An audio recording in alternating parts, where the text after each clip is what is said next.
Noches, mi nombre es Ana María Muñoz Escandón, soy residente de primer año de Cirugía General de la Universidad del Bosque. El tema que vamos a tratar el día de hoy es el manejo actual del trauma hepático. Como tutor, el doctor Luis Felipe Cabrera. Nos vamos a basar en las guías publicadas en marzo de este año por el doctor Cocolini y colaboradores en el World Journal of Emergency Surgery. Para introducirnos en el tema, las lesiones hepáticas representan una de las lesiones más frecuentes y potencialmente mortales en pacientes de trauma. Se reporta en el trauma cerrado, que se ve afectado en un 35 a un 45%, y en el caso del trauma penetrante, por proyectil de arma de fuego en un 30% y por armas cortopunzantes en un 40%. Otro de los aspectos importantes es la mortalidad. Los estudios reportados hace 3 décadas referían que la mortalidad era cercana a un 50%.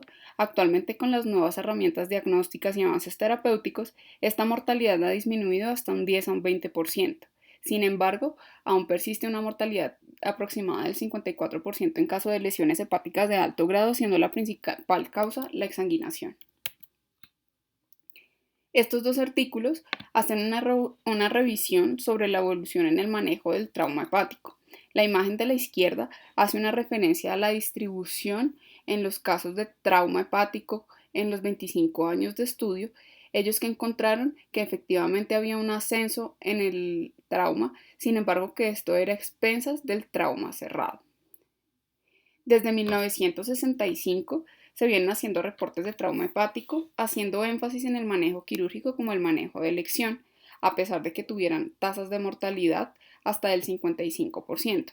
Inicialmente se basaban en experimentos realizados en animales, en donde lo que encontraron es que secundario al trauma hepático, la principal causa de mortalidad eran las complicaciones de tipo biliar, por lo que el enfoque terapéutico estaba basado en realizar un drenaje adecuado de la vía biliar.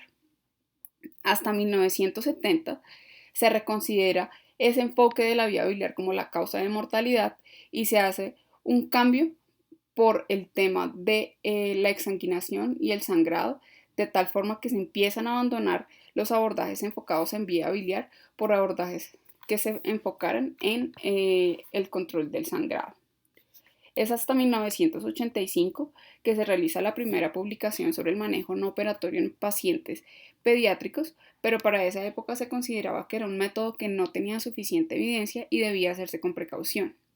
Hasta 1995 se publicó el primer estudio multicéntrico en donde se concluía que el manejo no operatorio de las lesiones hepáticas era el de elección en pacientes estables hemodinámicamente, independientemente del grado de lesión o del grado de hemoperitoneo, recomendación que se ha mantenido incluso hasta la actualidad. Y es hasta 1999 hasta el 2000 en que Carrillo y el grupo de Louisville plantean la realización de procedimientos adyuvantes como apoyo o como alternativa asociada como extensión del manejo no operatorio. La gráfica de la derecha lo que nos muestra es que con la introducción de los nuevos avances terapéuticos y el cambio en el enfoque, hubo una disminución casi del 50% en la mortalidad de los pacientes.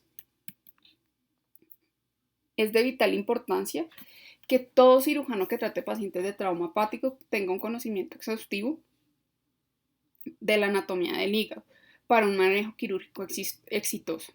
El hígado está dividido en lóbulo derecho e izquierdo, teniendo como límite de referencia la fisura portal, o pues también denominada línea de Cantley, descrita en 1898, la cual se extiende desde la fosa vesicular hasta la vena cava inferior suprahepática. Respecto a la anatomía funcional, desde Quinault en 1957 se describen los segmentos y 4 sectores hepáticos en función de la distribución de las venas hepáticas, en donde cada uno recibe un pedículo portal. La hepática derecha atraviesa los segmentos posterolaterales derechos y los segmentos anteromediales derechos, es decir, segmentos 5, 6, 7 y 8. La hepática izquierda delinea los segmentos anteriores y posteriores, es decir, segmentos 2, 3 y 4. En cuanto al lóbulo caudado, este drena directamente a la cava inferior. La imagen de la derecha lo que nos muestra son los componentes vasculares del hígado. La arteria hepática se origina en el tronco celíaco. En el ilio pues se bifurca en la arteria hepática derecha, que es la rama más larga, y una rama izquierda. Hay un número de variaciones anatómicas. La más frecuente es el origen de la arteria hepática derecha en la mesentérica superior por detrás del duodeno. Otra de las variantes anatómicas es el origen de la arteria hepática izquierda en la gástrica izquierda. Estas variantes se deben tener en cuenta y se deben considerar al momento de controlar una hemorragia traumática. También importante tener en cuenta que la arteria hepática proporciona alrededor del 25% del flujo sanguíneo y el 50% de la oxigenación hepática. En cuanto a la porta, esta se forma a partir de la esplénica y de la vena mesentérica superior, directamente detrás de la cabeza del páncreas. La porta se va a encontrar detrás de la arteria hepática y de los conductos biliares mientras asciende hacia el hígado. Se divide en una rama derecha y en una rama izquierda. Proporciona alrededor del 75% del flujo sanguíneo y el 50% de la oxigenación. Y por último, están las venas hepáticas que drenan directamente desde la parte postero superior del hígado directamente hacia la vena cava. La hepática derecha es más grande que la izquierda y la media y tiene un trayecto extrahepático corto de aproximadamente 1 a 2 centímetros. La hepática izquierda y la media no pueden drenar por separado, sin embargo lo más frecuente es encontrar que se forme en un tronco común que drene hacia la vena cava inferior por debajo del diafragma. En cuanto a la clasificación anatómica propuesta en el 94, ellos dividen las lesiones hepáticas en 6 grados. El primero lo definen como un hematoma subcapsular de menos del 10% de la superficie, una laceración de menos de 1 centímetro de profundidad. Las lesiones grado 2 como un hematoma subcapsular de 10 al 50% de la superficie o un hematoma intraparenquimatoso de menos de 10 centímetros de diámetro, o como una laceración de 1 a 3 centímetros de profundidad del parénquima y menos de 10 centímetros de longitud. Las lesiones grado 3 como un hematoma subcapsular de más del 50% de la superficie o un hematoma expansivo, o un hematoma intraparenquimatoso de más de 10 centímetros o una laceración de más de 3 centímetros de profundidad. En cuanto a las lesiones grado 4, se describen como una disrupción del parénquima que involucra de entre el 25 y un 75% del lóbulo hepático. Grado 5, cuando hay una disrupción de más del 75% del lóbulo hepático o que hay una lesión venosa yuxtahepática. Y grado 6, cuando hay avulsión hepática.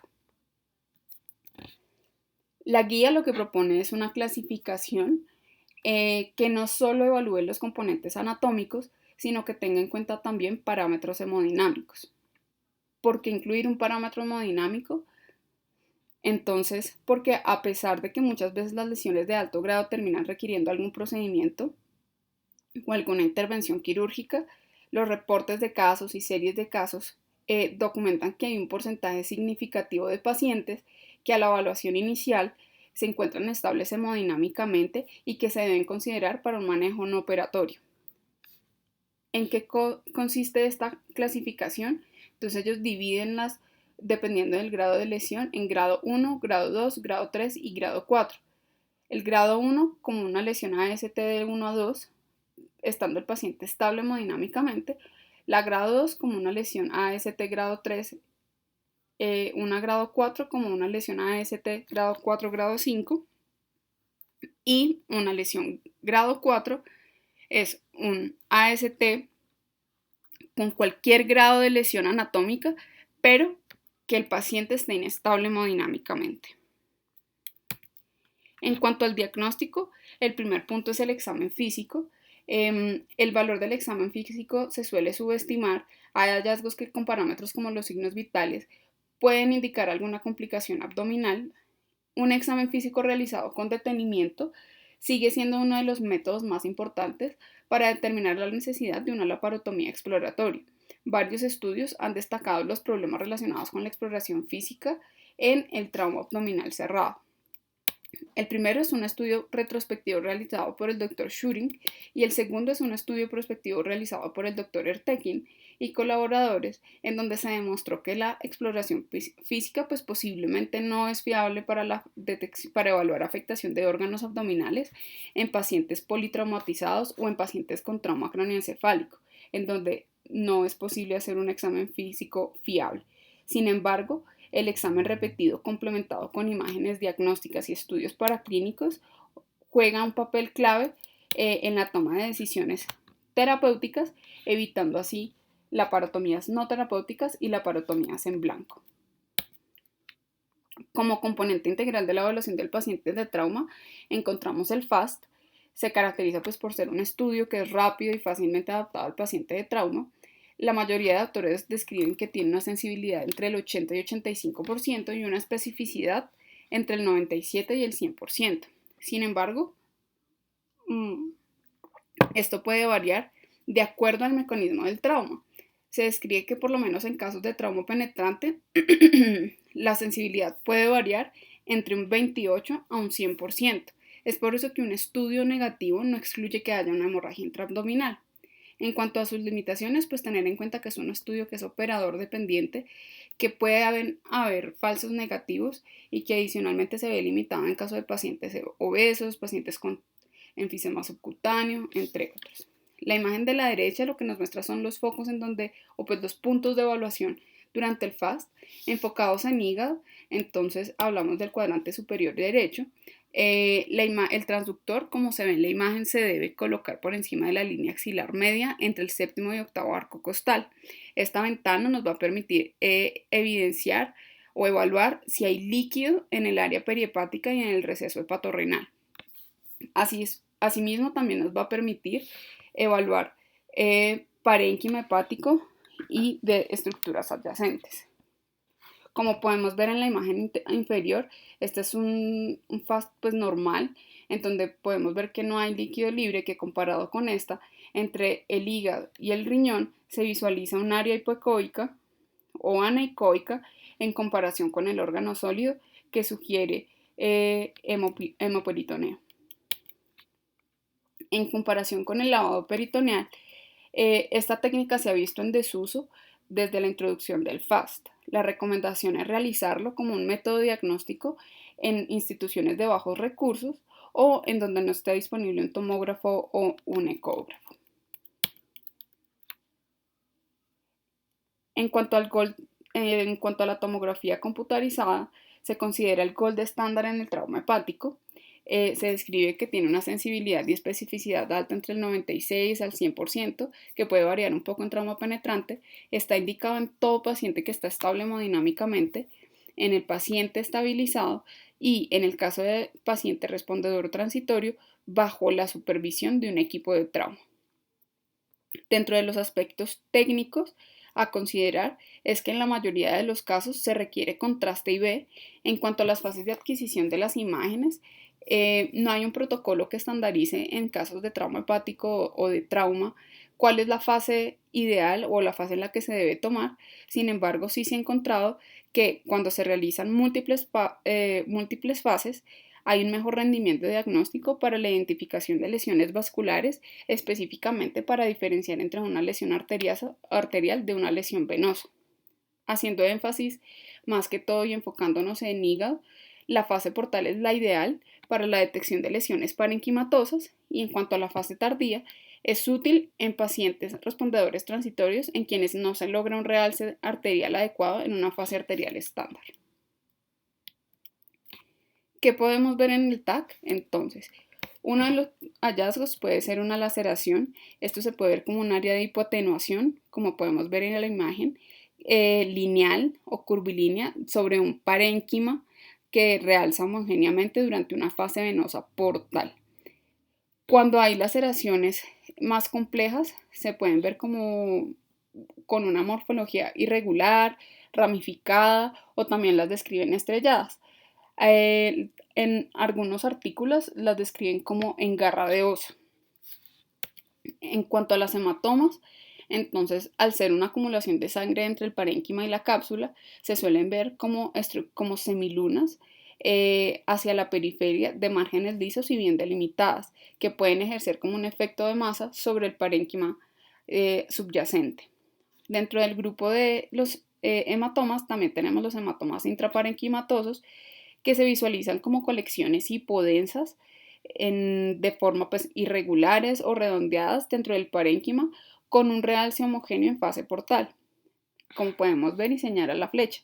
Sin embargo, en el caso de una fase arterial o un TAC sin contraste, se diferencian que los hematomas intraparenquimatosos se ven hiperatenuados, como se ve en esta imagen. Por último, respecto a las lesiones vasculares, el TAC permite identificar entre una lesión que está contenida de una que no lo está. Cuando hablamos de una lesión contenida, hablamos de pseudoaneurisma o de fístula AB. Sin embargo, no permite diferenciar entre la una o la otra. Y en el caso de una lesión no contenida, hablamos de un sangrado activo. Para la detección del sangrado activo, el principal hallazgo es la acumulación extravascular o la extravasación del contraste, como podemos visualizar en las imágenes. La recomendación es que la fase tardía nos va a permitir diferenciar entre un sangrado activo de lesiones vasculares contenidas. Esta imagen, como podemos ver, hay una laceración de la cápsula del lóbulo hepático derecho, como muestra la flecha. Y también podemos ver hacia acá, hacia la periferia, una pequeña hemorragia que es concordante con una lesión grado 1. Esta imagen hace referencia pues, a una lesión de más o menos 3 centímetros con líquido a nivel de la fosa hepatorrenal que se relaciona con una lesión grado 2, o esta hace sugerencia o sugiere pues, como tal un hematoma subcapsular hacia la periferia. Esta es una lesión grado 3. Se visualiza pues un hematoma subcapsular, sin embargo dentro de este llama la atención que hay focos de hiperatenuación que lo que indican es extravasación del contraste. Esta es una lesión grado 4 en donde podemos visualizar que hay múltiples laceraciones en el lóbulo hepático derecho, sin embargo con una disrupción menor del 50%. Y por último, esta es una lesión grado 5 en donde vemos un hematoma intraparenquimatoso con laceraciones que afectan todo el lóbulo derecho y afectan o comprometen el lóbulo hepático izquierdo. Las recomendaciones de la guía, ¿cuáles son? Que los métodos diagnósticos dependen del estado hemodinámico. El FAST es el método para la detección del líquido libre intraabdominal. Y tercero, que el TAC con contraste es el gold estándar para los pacientes con estabilidad hemodinámica. Vamos a empezar hablando sobre el manejo no operatorio. El paciente, debe ser considerado en todo paciente que se encuentre estable hemodinámicamente, que no tenga signos de irritación peritoneal y que no tenga otras lesiones que requieran alguna intervención quirúrgica. Este aplica tanto para trauma cerrado como para trauma penetrante, sin embargo ya vamos a ver más adelante qué pasa en el caso de trauma penetrante. Se describe que tiene una tasa de éxito entre el 82 y el 100%. Asimismo, en la literatura se describe que más del 86% de lesiones hepáticas son manejadas como primera línea con manejo no operatorio. En el caso de pacientes respondedores transitorios o con lesiones moderadas y severas, la recomendación es que se debe considerar solo en casos en que usted cuente con un equipo multidisciplinario disponible las 24 horas. ¿Por qué se prefiere un manejo no operatorio frente a un manejo quirúrgico? 1. Por los costos hospitalarios. 2. Se ha asociado a menores intervenciones quirúrgicas no terapéuticas. Tercero, también se han reportado menos complicaciones intraabdominales, menor requerimiento de soporte transfusional y una menor morbilidad y mortalidad. En el caso del manejo del trauma no operatorio, pues hay muchos estudios, sin embargo la mayoría son de tipo retrospectivo y no determinan la tasa de la falla ni los factores que se han visto asociados a la falla del manejo no operatorio. El primer estudio es un estudio realizado entre 1999 y el 2001, en donde ellos evaluaron, ellos tenían una muestra de 206 pacientes, la mayoría por accidentes de tránsito, de los cuales 48% tenían lesiones hepáticas. Ellos consideraron en el caso de ellos, del estudio, que hubo una falla del manejo no operatorio del 17%. Asimismo, también evaluaron los factores independientes que se asociaban a la falla del manejo no operatorio y encontraron que habían 4 relacionados: que tuvieran un FAST, las transfusiones, la cantidad de líquido en el TAC, y también encontraron que los cristaloides se podían asociar a la falla del manejo no operatorio. La conclusión en este caso con los factores es que un paciente que cuente con los 4 factores tiene un riesgo de falla del manejo no operatorio de un 96%, mientras que si no se cuenta con ninguno de los factores, la probabilidad de falla del manejo no operatorio es del 2%.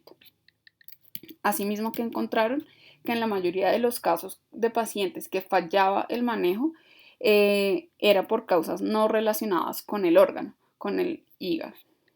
El segundo estudio cuenta con una muestra, es un estudio prospectivo pues, realizado entre 2008 y 2013, que cuenta con una muestra de 134 pacientes de trauma hepático.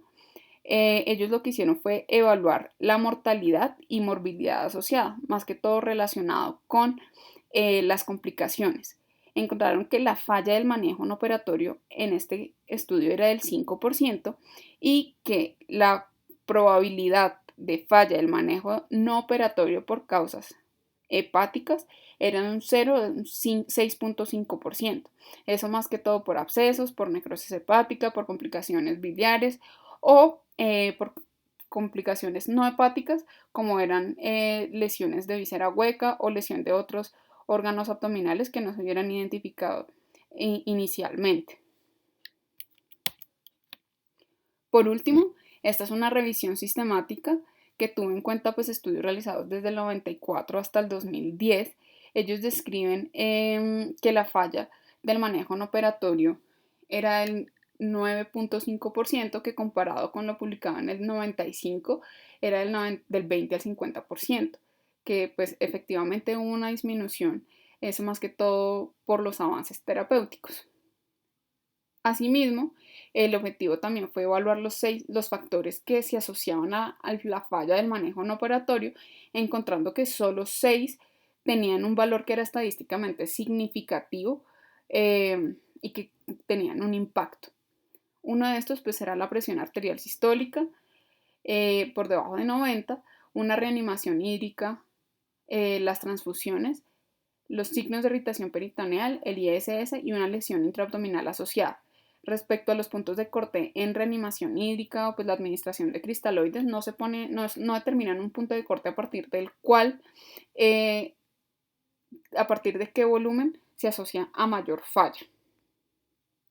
Asimismo, lo que encontraron era que el promedio de hospitalización de pacientes con manejo no operatorio era menor de 11 a 24 días, mientras que en aquellos en donde fallaba el manejo no operatorio se describía una mayor estancia hospitalaria.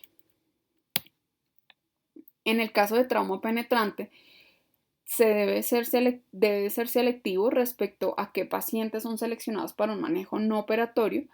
En la guía se recomienda solo considerar un manejo no operatorio en centros en donde se tenga una experiencia en el manejo del trauma penetrante. Las recomendaciones dependen del mecanismo. En el caso de las heridas por proyectil de arma de fuego, depende si es una lesión de alta o de baja energía. Las lesiones de alta energía están contraindicadas para un manejo no operatorio, mientras que las de baja energía, en conjunto con las lesiones por arma cortopunzante, deben considerarse un manejo no operatorio y como ayudante una laparoscopia de intervalo para descartar lesiones asociadas. Se describe que tienen una tasa de éxito un poco más baja, entre el 50 y 85%,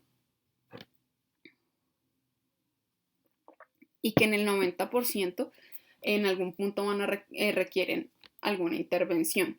Si se considera realizar un manejo no operatorio, todo paciente debe tener un TAC de abdominal. Asimismo, pues el riesgo de complicaciones se describe en un 50 a 52%.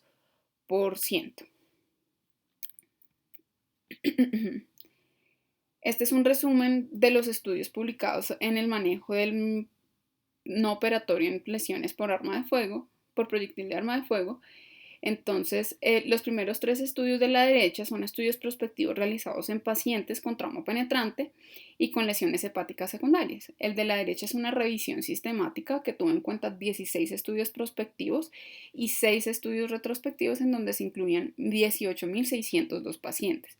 Básicamente, en estos estudios se concluye que el manejo no operatorio en el caso de trauma penetrante pues tiene una tasa de éxito variable entre un 69 a 100%, que es una buena opción en pacientes. En estos pacientes es factible, es seguro y evita pues las parotomías no terapéuticas. Sin embargo, para usted considerarlo, se deben cumplir con requisitos como que no hayan signos de irritación peritoneal, haya estabilidad hemodinámica y que en la mayoría de los casos no tenga un trauma craneoencefálico o un trauma raquimedular, dado que en la mayoría de estudios este es uno de los criterios de exclusión para el manejo no operatorio.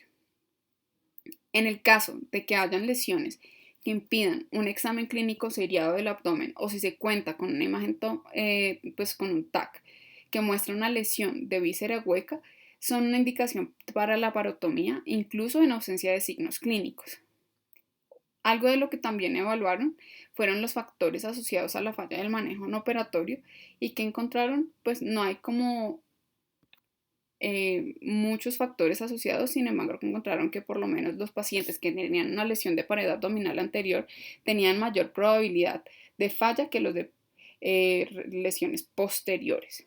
¿Qué impacto tiene el manejo operatorio no operatorio en pacientes con trauma penetrante? Entonces se describe que como tal tienen una menor estancia hospitalaria. No obstante, pues los que son llevados a la parotomía tardía se ha encontrado que tienen estancia hospitalaria similar con los que eran manejados inicialmente con la parotomía, al igual que se encontró que tenían una misma morbilidad y misma mortalidad.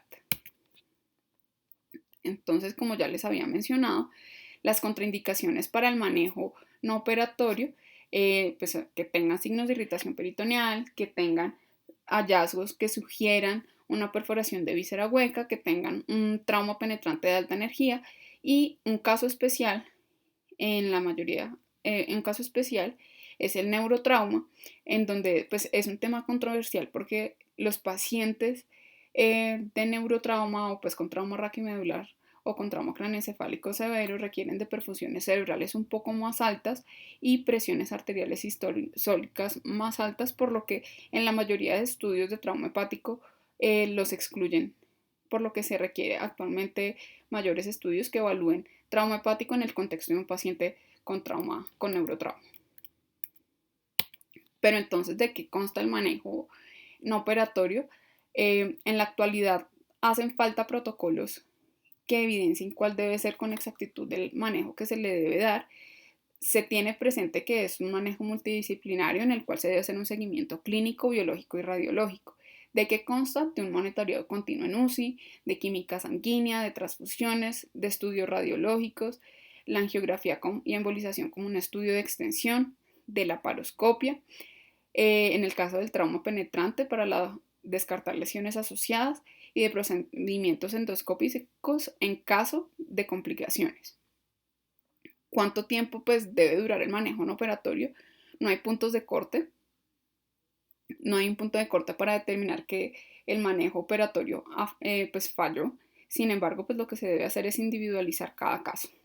Esta es una tabla que resume el seguimiento de estos pacientes. Entonces, la recomendación es que el examen físico por lo menos los primeros 3 días sea cada 4 horas y a partir de ahí sea cada 12 horas. En cuanto a la monitorización, inicialmente continuo hasta el día 4. La hemoglobina inicialmente los primeros 2 días cada 6 horas y posteriormente cada 12 horas y después cada 24 horas. En cuanto a la deambulación, se recomienda pues desde el primer día, incluso que esto no se asocia a resangrados. Y por último, las imágenes de control. No hay un consenso que defina si en los pacientes de trauma se debe hacer una imagen de control, por lo menos en el primer día. La recomendación es que usted haga una imagen solo en caso de que usted esté sospechando alguna complicación asociada. Sin embargo, pues usted puede hacer un seguimiento con ecografía cada 2 días. En cuanto a la embolización, se describe como una extensión del manejo no operatorio. Las indicaciones que hay es el paciente que está estable o estabilizado con extravasación del contraste en el TAC, y en el caso de pacientes llevados a damage control como un método adyuvante con sospecha de sangrado arterial a pesar de un intento de hemostasia durante la parotomía, preferiblemente que este procedimiento se realice en una sala híbrida. Los estudios que nos muestran, el primero por Gardner y colaboradores, ellos publicaron en 2007 una serie de 138 pacientes a quienes les realizaron angioembolización en todos los pacientes que estaban estables, pero que se documentaran lesiones mayores a grado 3 a 5, que encontraron que efectivamente al realizarles la angiografía y hacerles angioembolización, en las imágenes de control había una resolución del foco de sangrado. El segundo estudio realizado por Misselbach y colaboradores, publicados en 2009, confirman que efectivamente a todo paciente con extravasación de contraste en el TAC, independientemente del grado, debe hacerse una angioembolización, incluso independientemente del grado de lesión hepática. Asimismo, pues recomiendan que la angioembolización debe ser considerada si se detecta al ingreso un pseudoneurisma por el riesgo de hemorragias tardías. Tener en cuenta pues las complicaciones, la más común es la fuga biliar, dentro de los otros tenemos el bilioma, la necrosis hepática o los abscesos. Este es el algoritmo que resume el manejo no operatorio en paciente de trauma en trauma hepático. Tener en cuenta que pues, se debe hacer una evaluación inicial de acuerdo a TLS, y si el paciente está estable hemodinámicamente, es un paciente que se puede manejar con manejo no operatorio, que consta como ya lo hablamos. En cuanto al manejo quirúrgico, para empezar hablando de este, pues quiero citar estas dos frases que salen en Top Knife, que son como una metáfora del manejo quirúrgico del trauma hepático. La primera es que ningún plan de batalla sigue en pie después de los primeros 5 minutos de contacto con el enemigo. Y la segunda, si se compara la cirugía de trauma con el fútbol, un hígado muy lesionado es el maestro ninja, un adversario temible, astuto y letal. Para empezar, tener en cuenta que el manejo quirúrgico está indicado en todo paciente con inestabilidad hemodinámica o en quienes hubo una falla del manejo no operatorio. Respecto al acceso a la cavidad abdominal, la laparotomía por trauma casi siempre debe empezar con una incisión sifopúbica, y al tener acceso a la cavidad debe hacerse una tracción tanto en dirección cefálica como anterior para una exposición óptima del hígado. Cuando hay una lesión compleja del lóbulo derecho o de la vena cava inferior retropática, suele ser necesario hacer una extensión mediante una toracotomía derecha, como se puede ver como muestra la flecha azul. En caso de una lesión hepática de la vena hepática media o de la izquierda, generalmente se puede controlar mediante la incisión de línea media. Sin embargo, si no se logra una visualización exitosa o óptima, no se debe dudar en hacer una extensión subcostal. Respecto a la esternotomía, que es otra de las opciones para visualización de la vena cava suprahepática, se debe considerar solo si se va a hacer un shunt atriocavo. La imagen de la derecha lo que nos muestra es como alternativa una incisión subcostal bilateral. Sin embargo, en el caso de trauma, su principal limitación es que no nos permite tener acceso a los cuadrantes inferiores del abdomen. Una vez se tenga acceso a la cavidad y enfocados en el hígado, si hay identificación de un sangrado activo, se deben implementar maniobras hemostáticas. La primera, hablamos de la compresión manual. Entonces se debe hacer una movilización del hígado de tal forma que éste quede en una posición y forma anatómica, esto sosteniéndolo entre las dos manos. Para lograrlo se requiere dividir el ligamento falciforme y hacer una incisión a nivel del ligamento triangular derecho e izquierdo para así liberar el hígado. Importante que en el momento de hacer este paso, si se identifican hematomas a nivel de los ligamentos, se debe evitar hacer una división por sospecha de una lesión a nivel retropático, por lo que puede perpetuar el sangrado. Otra de las técnicas pues es el empaquetamiento perihepático. Se describe como en forma de sándwich.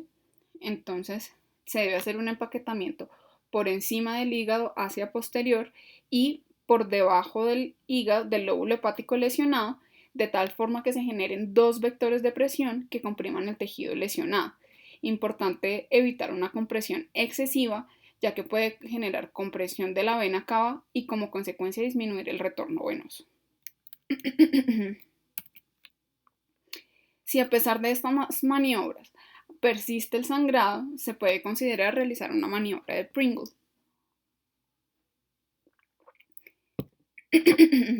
que consiste en la compresión de la tríada portal a través del hiato de Winslow, con el fin de ocluir el flujo de entrada.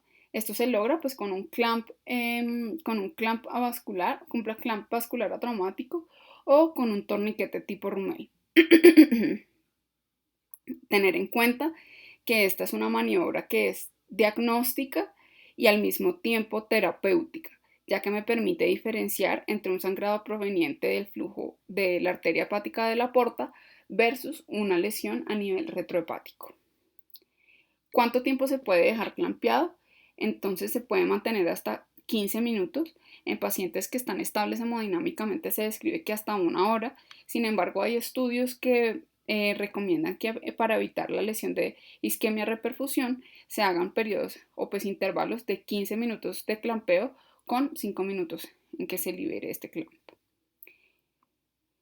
En caso de persistencia del sangrado, entonces si tiene un sangrado de aspecto arterial, usted debe considerar que tenga una arteria hepática aberrante y en ese caso debe considerar hacer un pinzamiento de la aorta supraceliaca.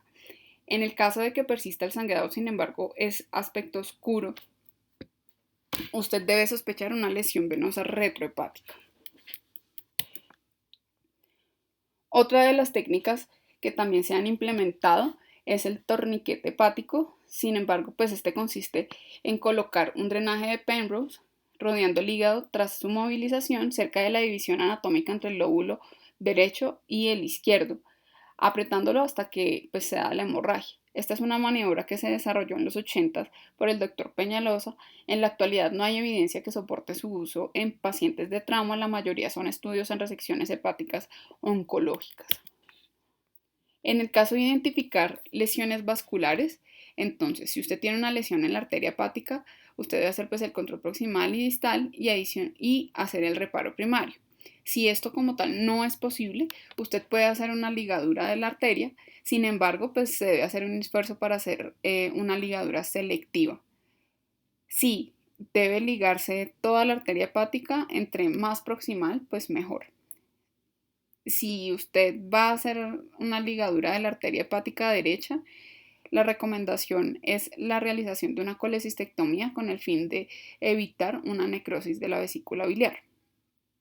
También, dentro de las complicaciones, cabe recalcar que aunque el parénquima hepático tolera generalmente la ligadura de la arteria hepática, la vía biliar no le va tan bien, sino que se describen que hay riesgo de formación de abscesos y de biliomas. En cuanto a la porta, la lesión de la porta debe en la mayoría de los casos intentarse hacer un reparo primario. No se debe hacer una ligadura por alto riesgo de necrosis hepática y edema de asas intestinales. Si es la única visión viable, se puede ligar siempre y cuando usted tenga una arteria hepática íntegra o pues intacta. Se prefiere en estos casos la realización de un taponamiento y reintervenir o la resección de un segmento hepático.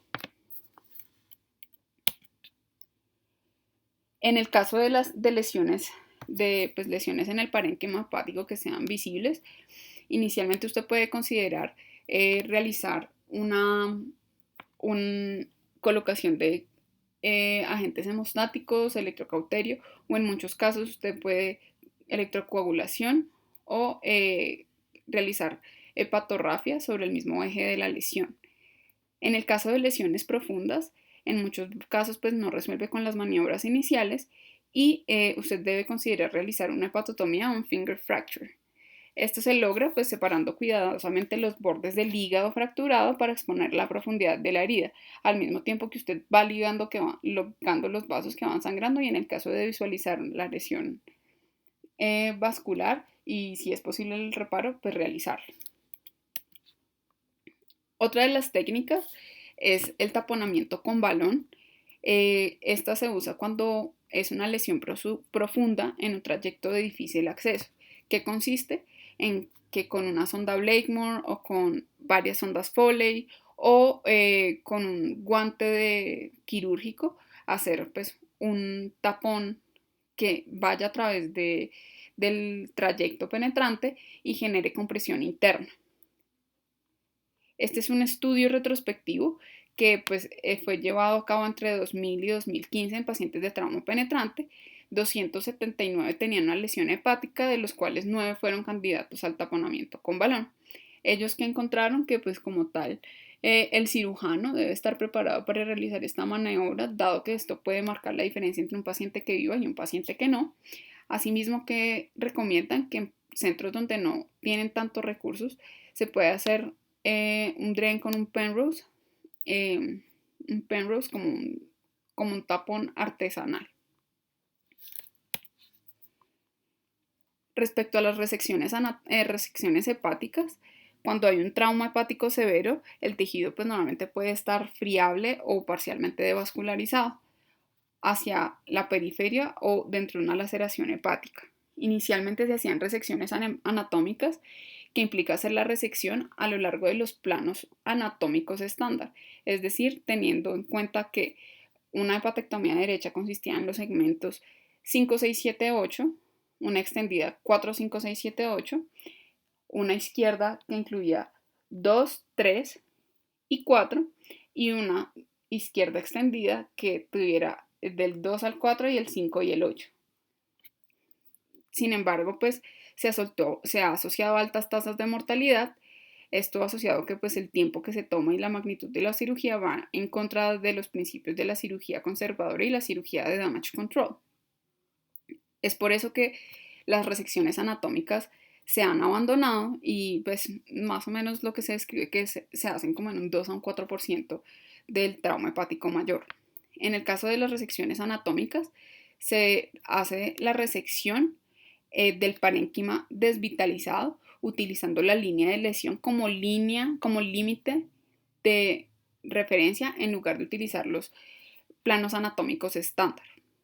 Se prefiere frente a una resección anatómica, se puede realizar durante la laparotomía inicial o en una relaparotomía después de realizar un empaquetamiento. La recomendación es que al momento de usted realizar esta intervención tenga un paciente que esté estable hemodinámicamente y no esté coagulopático. El principio es limitar la extensión de la disección parenquimatosa para que el tiempo sea corto y no se creen nuevos planos de tejido con un mayor potencial de sangrado.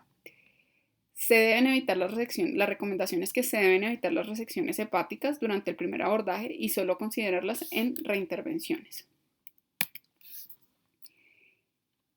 Este es un estudio prospectivo llevado a cabo entre 2003 y 2011 en Cali, en Clínica Valle de Lili. Ellos proponen los 5 pasos para el abordaje de las lesiones hepáticas severas secundarias al trauma penetrante.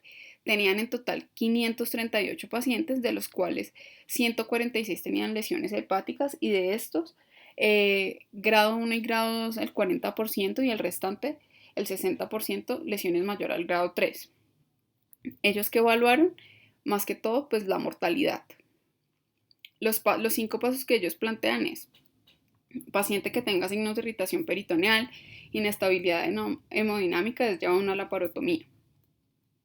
Durante la laparotomía exploratoria, pues tener en cuenta la evaluación de los 4 cuadrantes y al hacer énfasis en el cuadrante superior de hecho y evaluar el hígado, usted tiene que evaluar si tiene lesiones hepáticas complejas o lesiones hepáticas simples. De acuerdo a eso, pues usted va a definir si le va a hacer simplemente una hepatografia o utilizar electrocoagulación o utilizar apósitos hemostáticos para controlar el sangrado o si requiere de una maniobra de Pringle o asociado a un empaquetamiento perihepático. En el paso 5, dicen que si persiste, en caso, pues si hay persistencia del sangrado, se debe realizar un finger fracture con una ligadura selectiva de vasos o pues con clip. Ellos dividieron los dos grupos dividieron los pacientes en dos grupos, entre los pacientes que solo eran llevados a una maniobra de Pringle con un empaquetamiento perihepático y el segundo grupo, que eran menos, el grupo que tenía una maniobra de Pringle con un empaquetamiento y una ligadura selectiva. En cuanto a los resultados, ellos encontraron que la mortalidad en el segundo grupo fue mayor, con valores que eran estadísticamente significativos. Concluyen que una maniobra de Pringle asociada a un empaquetamiento perihepático es una primera línea para el control del sangrado en la mayoría de pacientes con trauma severo. Sin embargo, en lesiones que fallan con este manejo o en aquellos con lesiones grado 4 o 5 se benefician de patotomía o ligadura selectiva, como podemos ver acá. En caso de lesiones extensas del parénquima hepático o de sospecha de lesión de la vena cava suprahepática, se debe hacer una exclusión vascular. La exclusión vascular total se introdujo inicialmente para las resecciones hepáticas selectivas y luego se utilizó para tratar lesiones venosas retrohepáticas. En el caso de las lesiones de vena cava suprahepática, usted debe considerarlo cuando hay persistencia del sangrado posterior a la maniobra de Pringle o cuando al realizar una tracción anterior del hígado hay empeoramiento del sangrado. Entonces, ¿en qué consiste esta técnica? Pues uno, que se debe hacer un pinzamiento de la vena cava suprahepática, de la vena cava de la porción suprarrenal de la cava y se debe complementar con una maniobra de Pringle, también denominada maniobra de Haney. El problema importante con esta técnica es que al hacer el pinzamiento de la cava da como resultado una disminución del retorno venoso, lo que conlleva a una hipotensión grave y un colapso circulatorio en un paciente que se encuentra ya hipovolémico. Entonces, para usted tener acceso a la vena cava suprahepática, entonces se puede hacer de dos formas. La primera opción es entre el hígado y el diafragma. La mayoría de individuos tienen un segmento de 0.5 a 1 centímetro de cava inferior. Entonces usted tiene que seguir el recorrido del ligamento falciforme hasta posterior, en donde usted identifica la suprahepática y la cava, y ahí es donde debe hacer el pinzamiento. La segunda opción es el control intrapericárdico, en donde se debe disecar, hacer una disección retroesternal hasta identificar el pericardio, en donde se debe hacer una pequeña incisión evitando lesionar el corazón. Posteriormente se debe hacer una tracción hacia anterior y cefálico del corazón, de tal forma que se logre evidenciar o visualizar la confluencia, la vena cava, llegada de la cava, en donde usted debe hacer el pinzamiento. Para mantenerlo, se puede colocar una cinta umbilical para estabilizar la pinza. Para el control infrahepático, se debe colocar un clamp en la porción suprarrenal de la cava. Y así se complementa la maniobra con una maniobra de Pringle. Otras de las opciones que se han evaluado son los shunts. Se describe que son muy pocas veces requeridos, que tienen una mortalidad del 50 al 90%. El primero es el bypass venovenoso, que consiste en la derivación extracorpórea, que implica la derivación de la sangre desde las femorales y la mesentérica hasta la axilar o la yugular interna. La experiencia como tal de esta técnica es limitada y su uso suele restringirse a unidades con experiencia en trasplantes. Otra de las opciones es la derivación cavatrial. El principio de esta técnica es el control de la cava a nivel suprainfrahepático mientras se mantiene el retorno venoso de la vena cava inferior a la aurícula derecha, como podemos ver en la imagen. La técnica consiste en que mediante una esternotomía medial se realiza un paso del tubo de tórax, que es a través de la auriculilla derecha hacia la vena cava inferior. Esta, al igual que en las otras técnicas, se debe fijar en la vena cava inferior a nivel suprarrenal, estas son las renales, a nivel suprarrenal y a nivel suprahepático. Sin embargo, con esta técnica se ha asociado con tasas de supervivencia bajas. Se describe incluso que son más los autores que la describen que los sobrevivientes. Además, de la toracotomía, la necesidad de hacer una toracotomía o pues una esternotomía agrega daño a un paciente que agrega mayor morbilidad y mortalidad a un paciente que previamente está en mal estado general. Por otro lado tenemos el RIBOA. Entonces el RIBOA o balón de resucitación endovascular se indica si a pesar de todas las maniobras de damage control persiste el sangrado. El objetivo de esta técnica es redistribuir el volumen circulante y prevenir el paro circulatorio, incrementando la posibilidad de realizar un control definitivo del sangrado durante la cirugía o durante la angioembolización. La recomendación de la guía es que efectivamente pues, se debe utilizar en pacientes inestables como un puente para intervenciones definitivas para el control del sangrado. La imagen de la derecha nos muestra las zonas de oclusión del balón, las cuales va a depender del origen del sangrado. Se definen 3 zonas anatómicas para el despliegue del balón. La zona 1 se encuentra entre la subclavia izquierda y el tronco celíaco, la zona 2 entre el tronco celíaco y las renales, y la zona 3 entre las renales y la bifurcación de la aorta. Este es un estudio prospectivo realizado entre 2003 y 2017, en donde se evaluó el efecto de la zona en donde se realiza la oclusión con parámetros hemodinámicos. ¿Qué encontraron? Y por eso se basa la recomendación en que cada paciente de trauma hepático se debe realizar, la oclusión se debe hacer a nivel de la zona 1, y es que la localización, pues uno va a depender de la lesión abdominal.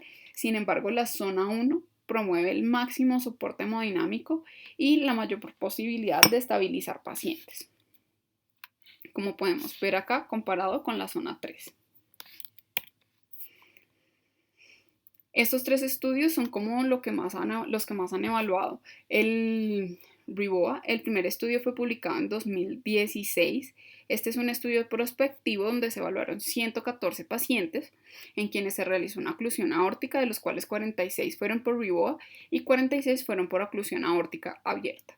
Del estudio, y a partir del cual se han realizado varios estudios, es que el RIBOA corresponde a una alternativa para la oclusión abierta, dado que se asocia a un control hemodinámico en un menor tiempo, además de tener una mejora significativa en parámetros hemodinámicos. En cuanto a las complicaciones que ellos evaluaron, refieren que son poco comunes.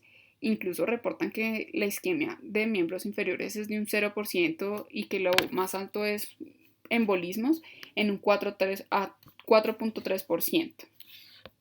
El segundo estudio, publicado en JAMA en el 2019, es un estudio retrospectivo llevado a cabo entre 2015 y 2016, en el cual se incluyeron 420 pacientes. Ellos dividieron los pacientes de acuerdo a los que eran tratados con RIBOA y los que no eran tratados con RIBOA. Dentro de los hallazgos que encontraron, la mortalidad en el grupo de RIBOA fue mayor, con valores que eran reportados como estadísticamente significativos, como podemos ver en la tabla. Asimismo, este grupo de pacientes tenían mayor probabilidad de desarrollar lesión renal aguda o amputación de miembros inferiores.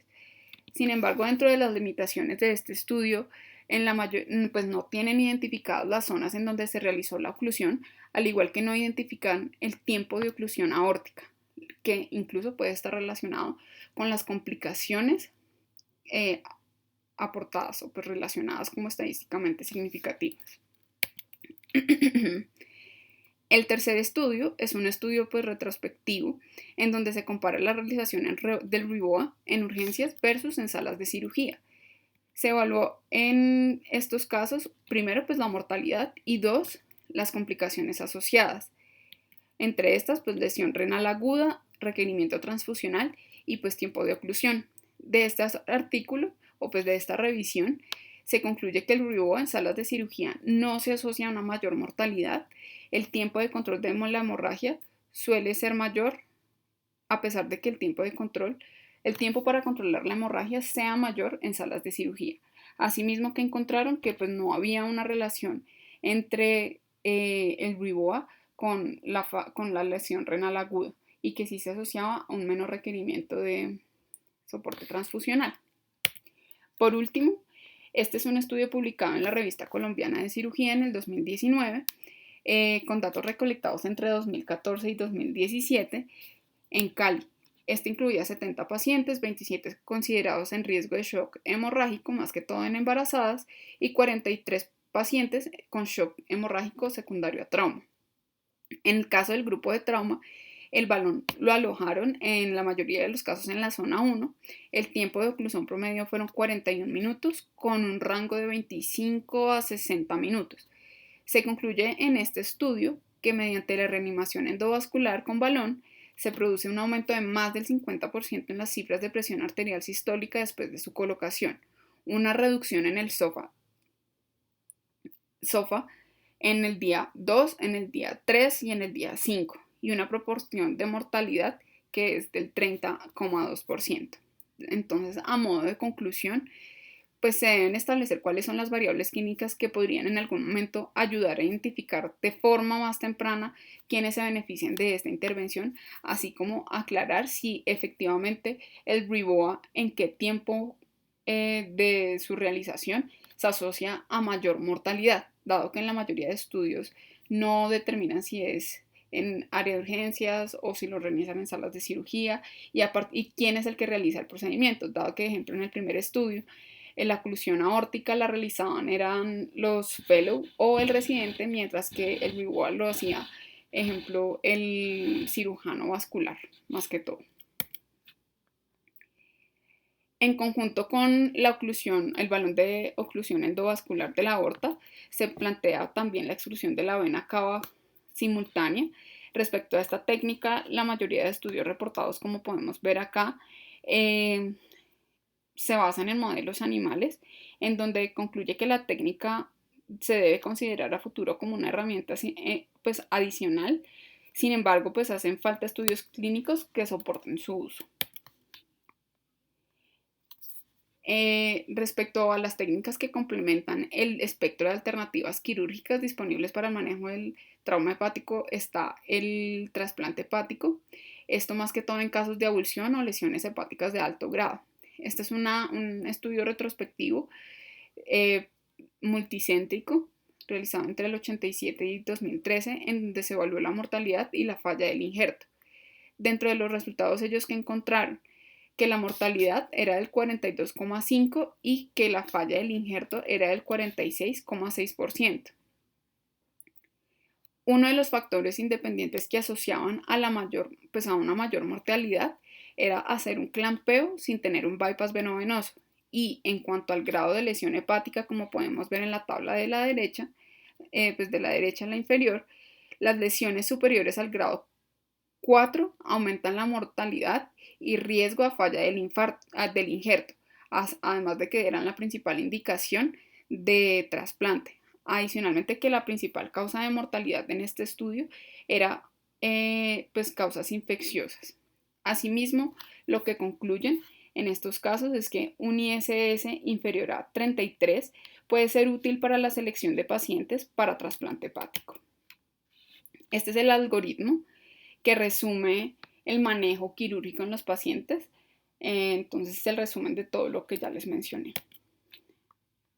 Dentro de los últimos aspectos está la tromboprofilaxis, la nutrición y el seguimiento. Primero, respecto a la tromboprofilaxis, tener en cuenta que cuando tenemos un paciente de trauma, fisiológicamente en las 48 horas se produce un estado de hipercoagulabilidad que favorece a la aparición de eventos trombóticos, más que todo relacionado con trombosis venosa profunda y tromboembolismo pulmonar, que se describe como la tercera causa prevenible de muerte en pacientes de trauma, con una mortalidad del 50%. Actualmente no hay un consenso sobre cuál es el tiempo ideal para iniciar la tromboprofilaxis. Las recomendaciones de la guía es que se debe iniciar lo más pronto posible y seguro en pacientes tratados con manejo no operatorio. Asimismo, ellos dicen que la profilaxis mecánica pues, se debe indicar, es segura en todos los pacientes a menos que tengan alguna contraindicación. Los estudios que han mostrado, estos estudios lo que evalúan es el inicio, pues la seguridad en el inicio de la tromboprofilaxis dentro de las primeras 24, 48, 72 horas. En la mayoría se concluye que no hay una correlación entre el inicio de la tromboprofilaxis temprana con el riesgo de resangrado. Asimismo, en uno de los estudios sí se concluye que por lo menos cuando se inicia una tromboprofilaxis por encima de 72 horas, se asocia o pues tiene mayor riesgo de presentar trombosis venosa profunda. En cuanto a la nutrición, la recomendación de la guía es que se debe iniciar lo más pronto posible. Este es un estudio que publicado en el 2015, un estudio retrospectivo, en donde ellos evaluaron el inicio de la nutrición enteral tardía versus temprana, como punto de corte de las 72 horas. Ellos que encontraron que por lo menos en los pacientes que usted iniciaba una nutrición enteral en las primeras 72 horas, se asociaba a menores complicaciones infecciosas y asimismo tenía un impacto sobre la estancia hospitalaria en la UCI y en la estancia hospitalaria general. Como podemos ver acá, entonces la estancia se disminuyó de 11 días a 7.5 días. Entonces, la recomendación es que si no hay contraindicación, se debe iniciar lo más pronto posible. Y por último, y para terminar, hay dos puntos que también quedan sobre el seguimiento, y es un paciente con trauma hepático, se deben hacer imágenes de seguimiento. La recomendación es que no se debe hacer una imagen de control. La única indicación es en caso de que se sospeche alguna complicación asociada. Y el segundo tema es en qué punto se puede reanudar las actividades físicas. El sustento fisiológico es que las lesiones hepáticas se toman aproximadamente 4 meses para resolver, por lo que la recomendación es que se pueden retomar actividades físicas hasta después de 3 o 4 meses. A pesar de esto, pues no hay como un consenso sobre el tiempo específico para este tema. A modo de conclusión, y para terminar la charla, tener en cuenta que el trauma hepático es de manejo multidisciplinario. Mientras sea posible, el manejo no quirúrgico es la primera línea. La elección del manejo no operatorio es adecuado siempre y cuando se valore continuamente la necesidad de cirugía antes de presentar inestabilidad hemodinámica, es decir, adelantarse antes de que el paciente se deteriore. Y por último, hay controversia todavía en ciertos puntos del manejo de estos pacientes, por lo que se requiere mucha más evidencia que permite que aclare el panorama. Gracias.